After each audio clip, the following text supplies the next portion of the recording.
Wel man, dyma ni mewn lle braf iawn, dy gartra di, tan y fron, Wyn Fawr, a fi'n anistaf yma yn gweld mwy leilio ymlaen.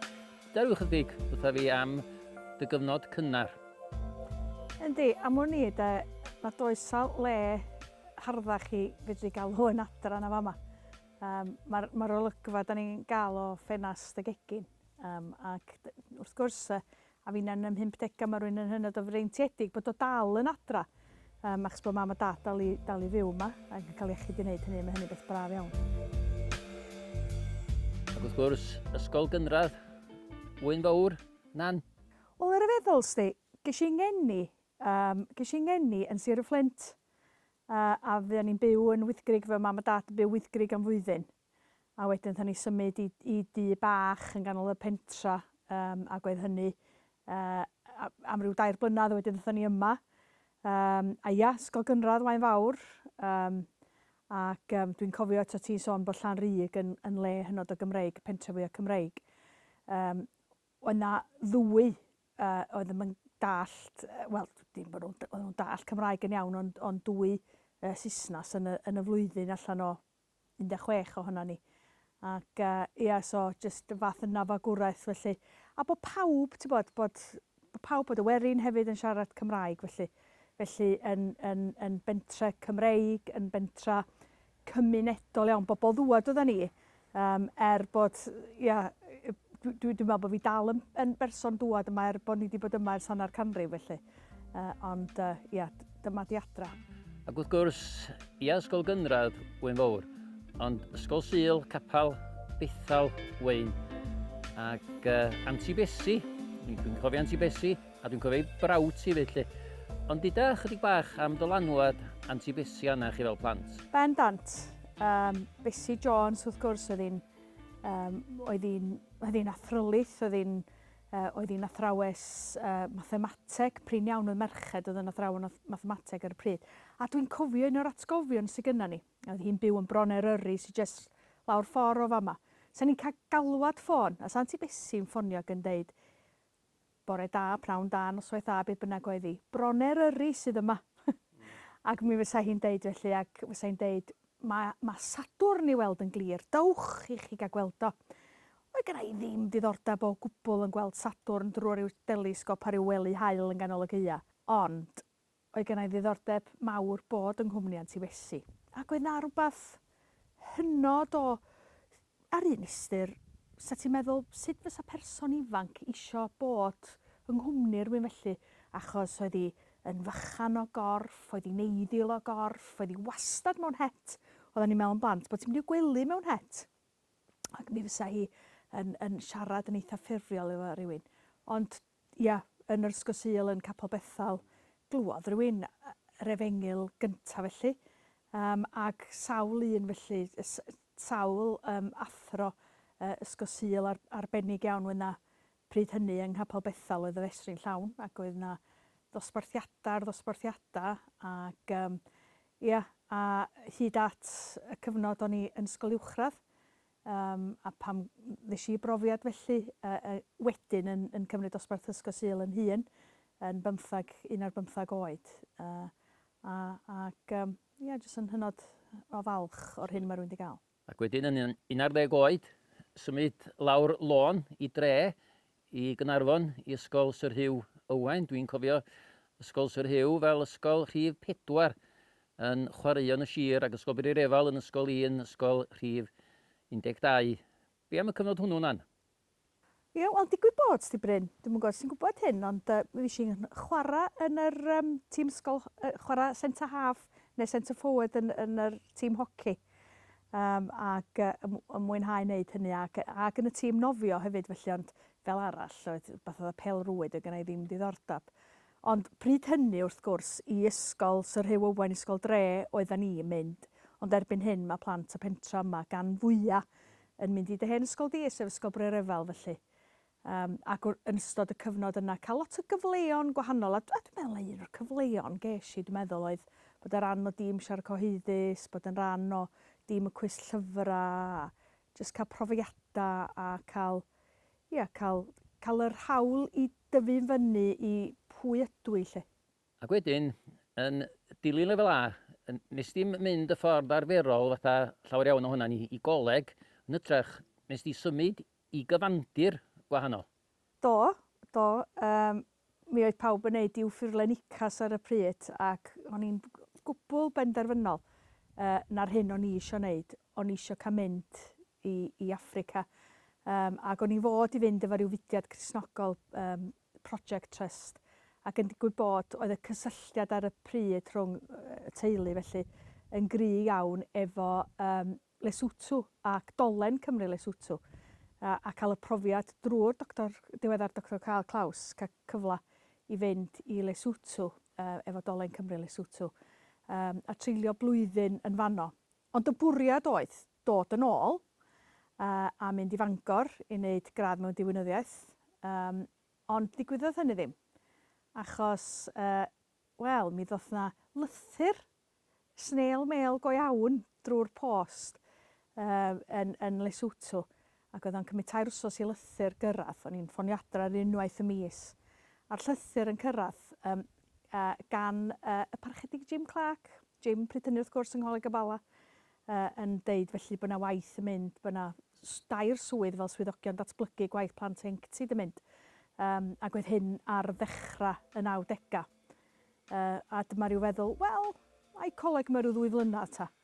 A trio am un o'r swyddi hynny yma yn y gogledd. Ac yn rhyfeddol iawn i chael hi lly. Ac cael bwrw prentisiaeth a cael dod yn gyflogedig gan y corff am y tro cyntaf yn 1990.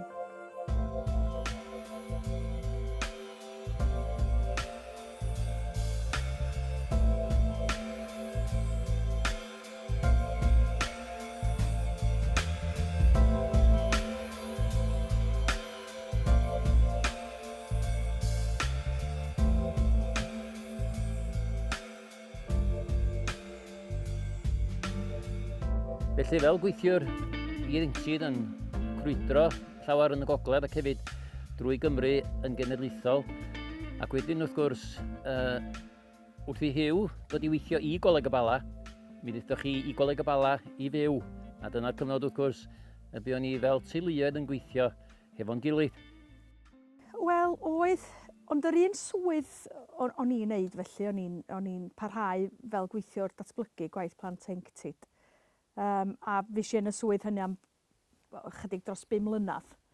A wedyn penderfynu mewn ffordd bod hi'n hen bryd i fi fynd i wneud yng ngradd a gwneud hynny yn Aberystwyth yn yn coleg ni. A dwi'n cofio diweddar Howell Evans, tad, Anna Jane felly, yn deitha fi, na nwyn, jyst dos i wneud y radd.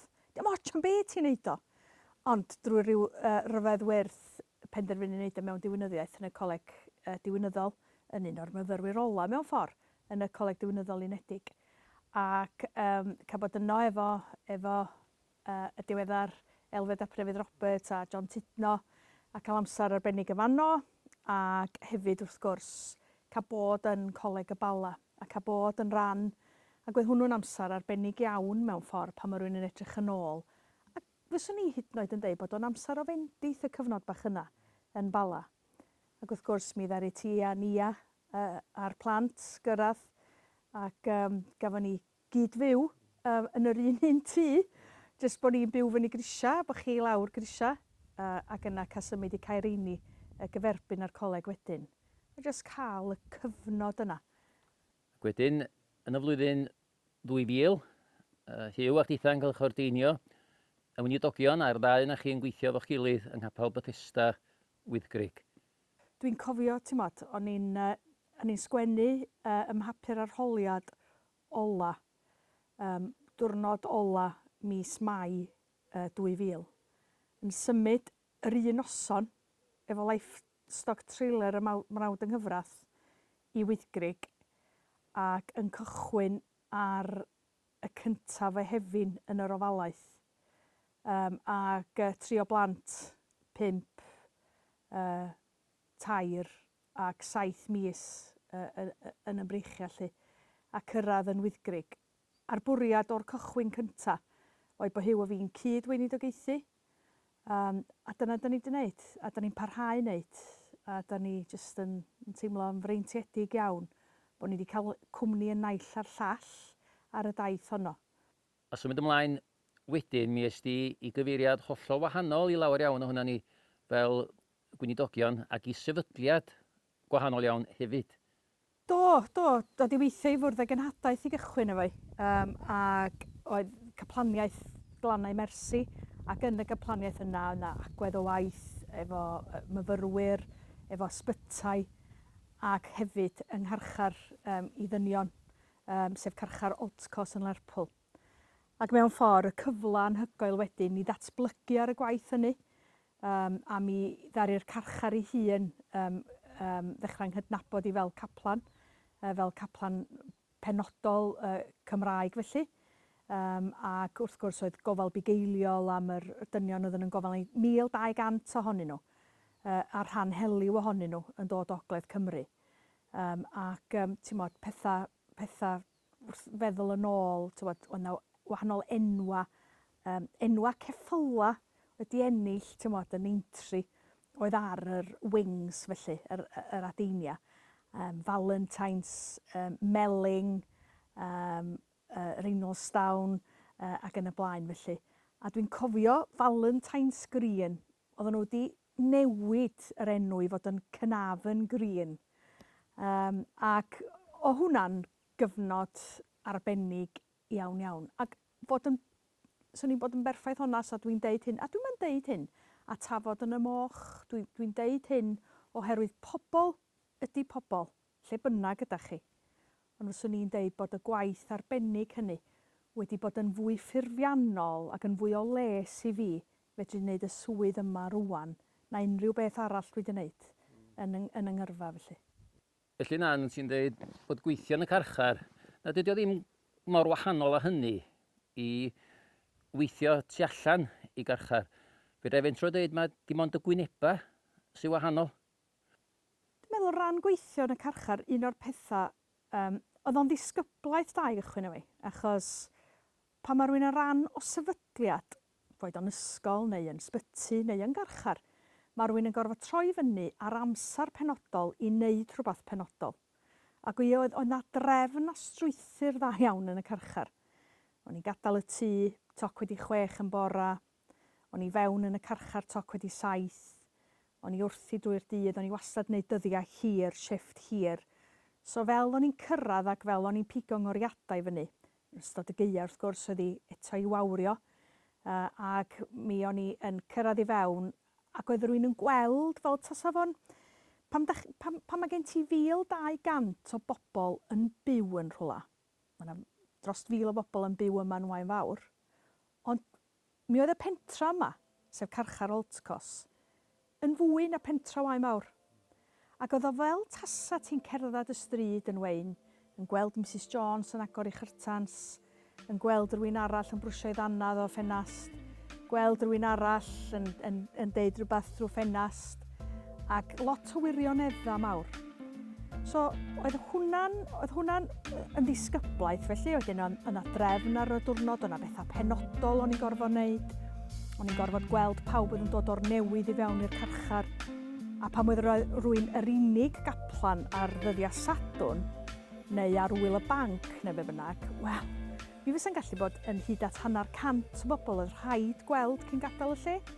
O'n i'n gorfod gweld pawb oedd mewn sbytyn yn gofal ni, pawb wedi bod dipyn bach yn ddrwg ac wedi cael ei roi yn y segregation. A deud y gwir, un stori dwi yn fodlon rhannu. Dwi'n cofio, o'n i'n gweithio ar wyl San Steffan. Dyna neb sy'n gweithio ar wyl San Steffan, ond dyna ni, geisi'r fraint o weithio, dwi yn galw hi'n fraint, un gwyl San Steffan. Yr unig fantais oedd, achos bod ti'n wyl y banc, dyna cynt, dyna ddim pobl o'r newydd dod i fewn. So ni jyst yn cael bod yno, ac ar ryw ddwrnod eitha byr. Ond mi oedd yr segregation yn llawn. Ac oedd y segregation yn llawn o hogia o Cymru. Ac yn abod, sawl un o'n nhw ran i henwa wedi magu perthynas. A'r rheswm oedd nhw hogia yna i gyd, oedd achos oedd nhw wedi bod wrthi yn bragu alcohol i hunan. A ac yn neud hynny mewn rhyw ffordd ddychmygol iawn. Ac wrth gwrs oedd ei ddiwrnod dolig diwrnod cynt. Ac oedd yr hogia 'di cuddiad yr alcohol yma mewn bareli mawr, mewn baleri golchi dillad yn y laundry. Ac mi oedden nhw'n rhannu hwn allan. Ac mi oedden nhw'n gryddfan yn ei gwlau, achos oedden ni fel caplaniad yn gorfod mynd i weld pawb yn segregation. Dach chi'n iawn, y caplan sy'n yma, dach chi eisiau rhywbeth? Ac mi ddari'r cyntaf dweud, dwi mor falch dy weld ti. Dwi mor sal. A wedyn, o'n i'n gofyn, wel, be fedra i wneud i chdi? Oes gen ti paracetamol i fi? A'r diwrnod hynny ges i yr hawl gan un o'r swyddogion i fynd â 2 bac o paracetamol rownd yr hogia i gyd. Felly, o'i gwaith caplan yn gallu bod yn amrywiol iawn. Ac mi oedd 'na lot o'r storïau, oedd 'na bethau dirdynol yn gallu digwydd hefyd. O rwan, dwi'n dall na fyd wedi ymadrodd dy hanes di a hanesion o'r carchar. Ond fysa ti'n rhannu efo ni wrth ni grynhoi rwan lle. Be oedd y dylanwad mwyaf arna chdi o fod wedi gweithio yn y carchar? Ac felly un o'r pethau mwyaf dwi'n meddwl nes i ddysgu oedd i beidio bod ofn gwrthdaro. Mae gwrthdaro iach ac onestrwydd a bod yn agored yn gallu bod yn rhywbeth adeiladol iawn. A dyna o'n i'n licio yn y carchar, oedd rwy'n yn gwybod yn iawn lle oedd o'n sefyll. Doedd na ddim mater o fydd na rywun wedi deud beth ti'n ôl i'n nghefni neu fydd na angid weld, ond nhw'n deitha fi fydden nhw'n deud wrth rywun arall. Oedd ei gyd ar y wyneb. A mi ddysges i lot am hynny hefyd. Ac wrth gwrs yn ystod y dydd fes i'n arwain astudiaeth feiblaidd am yr 8 mlynedd o'n i yno. Ac yn arwain astudiaeth feiblaidd ar yr adain lle oedd yr carcharorion fwyaf bregus felly. Mi gafon ni ddynion oedd yn gofal ni ac yn rhan o fywyd y gaplaniaeth yn marw yn y carchar. Dwi wedi bod mewn sawl angladd, dwi wedi eistedd wrth wlâu lle mae bywyd fel ledafedd yn mynd o'n gafal ni. Dwi'n meddwl bod hynny wedi digwydd rhyw 2 neu 4 gwaith lle oedd rhywun wedi yn anffodus wedi cyflawni hunanladdiad a bod nhw efallai wedi cael rhyw byls i ddod â nhw nôl am ryw chydig oriau neu diwrnod neu 2. A jes bod efo nhw, a dwi'n cofio bod efo un dyn, doedd ganddo fo neb o gwbl. A jes bod efo fo yn gweddio efo fo ac yn tynnu'r cadweiniad am i ddwylo fo a jes deud na i aros yma hyd y diwedd. Felly mae rwy'n wedi dysgu lot am fywyd, wedi dysgu lot am beth sy'n cyfri, a di dysgu lot am beth sydd ddim yn cyfri hefyd. O data fwan, dwi'n pigo un gair allan, y gair gwrthdaro, ac bod y gyfnod y carchar wedi digynorthwyo i beidio teimlo bod gwrthdaro neu gwrthdrawiad yn fygythiad personol i ti. Swn i'n dweud felly, efo ti wedi cael hyfforddiant da iawn ar gyfer y swydd benodol yma fyd i ynni rwan. Wedyn yn dilyn dy gyfnod yn y carchar na'n ges ti dy benodi gan Eglwys Bresbyteraidd Cymru yn gyfarwyddwr cynorthwyol adran y Gwynedogaetha. Wel, do, yn sicr. Oedd o'n gyfnod o ddod yn ôl i fywyd y corff, achos mi oedd y cyfnod yna yn y carchar. Bod fi o'n i hefyd yn gweithio rhan amser, so oeddwn i'n gweithio 20 awr yn y carchar, ond o'n i'n gweithio 15 awr ar gynllun o'r enw Bara, lle oedden ni'n yn helpu teuluoedd oedd efo rhai yn y carchar, ond hefyd yn helpu troseddwyr pan fydden nhw'n dod yn ôl i gael eu mentora ac i gael y cyfle gorau. Ond wedyn dod yn ôl yn llwyr i gorau waith carchar, mi ddoth na gyfnod lle oedd y cyfnod yna wedi dod i ben. A pan ddoth y cyfnod yna i ben, cael y cyfle anhygoel mae i ddod yn ôl reit i ganol bywyd y corff. Ac wrth gwrs o'na lawer iawn wedi newid ers y cyfnod 10 mlynedd ynghynt. Wrth gwrs o'na lot fawr o ddirywiad wedi bod. Ond yn fwy na'r diriwiad felly, a dwi'n meddwl bod hwn yn rhan o'n nghymeriad i felly. Dwi'n isio cael yn hynny i'r hyn sydd ddim yna ddim mwy, neu'r colli, neu'r tristwch. Dwi isio cael yn hynny fewn, mae rhaid cydnabod hwnnw, ond dwi isio cael yn hynny fewn i feddwl am y cadarnhaol drwy'r amser. ac i weld y gorau bob amser. Ac wrth gwrs, un o'r pethau dwi rili wedi mwynhau wneud yn ystod y cyfnod hynny, o'n i'n reolwr llinell ar dorreth o'n gweithwyr ni, ac yn gallu cyd cerdded efo nhw yn ei swyddi felly, a jyst gweld yr holl ddarlun cyflawn felly. A cael hefyd, un o'r pethau dwi wedi fwynhau'n ryfeddol ydy mynd o gwmpas ar henedlaethau, yn meddwl am cael annog bobl sydd wedi gynllunio'n strategol ar gyfer y dyfodol, sut ydyn ni yn rheoli'n arian, ran sut ydyn ni'n gwario'n ddoeth, sut ydyn ni'n gwneud y gorau, beth sydd gynno ni felly. Mae hwnna wedi bod yn anhygoel. A hyd yn oed yn ystod y cyfnod anodd Covid wythau yma. Yr annog hynny, da ni erbyn hyn yn cyfarfod y gweithwyr yn foreol. Oedden ni'n parhau wneud hynny, cyfnod o astudiaeth neu cyfnod o weddi fo'n gilydd. Wedyn y swydd honno yn gam naturiol ar gyfer dy swydd newydd, ysgrifennydd cyffredinol. Fod yn onest efo ti, Bryn, oedd gennau ofn am y mywyd trio am y swydd yma. Achos ar un ystyr dwi yn gwybod bod hi'n swydd eitha amhosib. Mae hi'n gallu bod yn swydd di-diolch, mae'n gallu bod yn swydd unig iawn. Ond dwi'n meddwl bod chi'n dall hynny yn well na neb felly, mae'n gallu bod yn swydd unig iawn. Ond mae yna rhywbeth yn rhywun felly ni. Mae yna rhywbeth yna ni lle da ni'n gorfod sylweddoli weithiau. Ond pwy sy'n mynd i wneud felly? Pwy neith ar gyfer y cyfnod yma? Ac felly, i gyd o'n i'n gallu wneud, a mae yna gymaint o'r swydd dwi'n teimlo'n annigonol i wneud. Ond dwi wedi dod, ac o'n i'n deud yn ynghyfweliad, dwi'n teimlo fatha'r hogyn bach na'n dod efo 5 torth a 2 bisgoti neu dyma sy'n gynnau. Os ydy hyn fod o rywfaint o help, neu os ydy hyn yn gallu bod yn rhywbeth, fedra ni edrych fyny ternefoedd a deud, os da chi eisiau ddefnyddio fo. Dwi ddim am mentro gofyn am dy weledigaeth bersonol di ynglyn â'r swydd na'n achos mewn gwirionedd gweithredu, gweledigaeth yr Eglwys yn ei chyfanrwydd fyddi di. Ond beth swn i'n licio ofyn ydy, be'n union ydy dymuniadau dy galon di? Hynny yw, be di dymuniad na'n wyn ynglyn â swydd Eglwys, swydd ysgrifennydd cyffredinol Eglwys Bresbyteraidd Cymru? Wel, dwi falch ofnadwy bod chdi wedi deud hynny i gychwyn o'i. Na nid yngweledigaeth i ydi o, oherwydd mae o'n weledigaeth ni fel Eglwys yn gyfan, pob aelod ohono ni. Pob blaenor, pob gweinidog, pob gweithiwr, dymuniad yng nghalon ni ydy bod ni'n gallu cydweithio mor effeithiol a sy'n bosib efo'n gilydd. Mae hwn y cyfle ola mewn ffordd. Mae'r cyfle ola sydd gynno ni.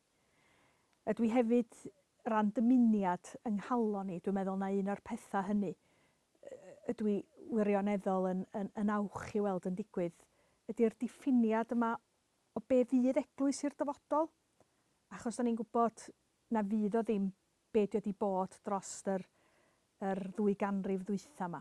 Mae'n rhywbeth gwahanol, mae'n rhywbeth newydd, ac yma hwnna mae'r hadad i'w plannu, mae'n cychwyn egino, ac felly ar un ystyr gwarchod yr egin bach yna hefyd, a gwneud siŵr fod yr egin yn camaeth, gwneud siŵr bod o'n cael ei ddyfrhau, bod o'n cael gwres yr haul fel da ni'n gael yn yr ar yma prawn yma felly. A jyst edrych ar ôl y cyfan, a bod y cyfan yn dwyn clod i enwys i Grist. Wel, diolch na'n Wyn. Llon gwerchedau eto am y swydd a bob dymuniad da. Diolch.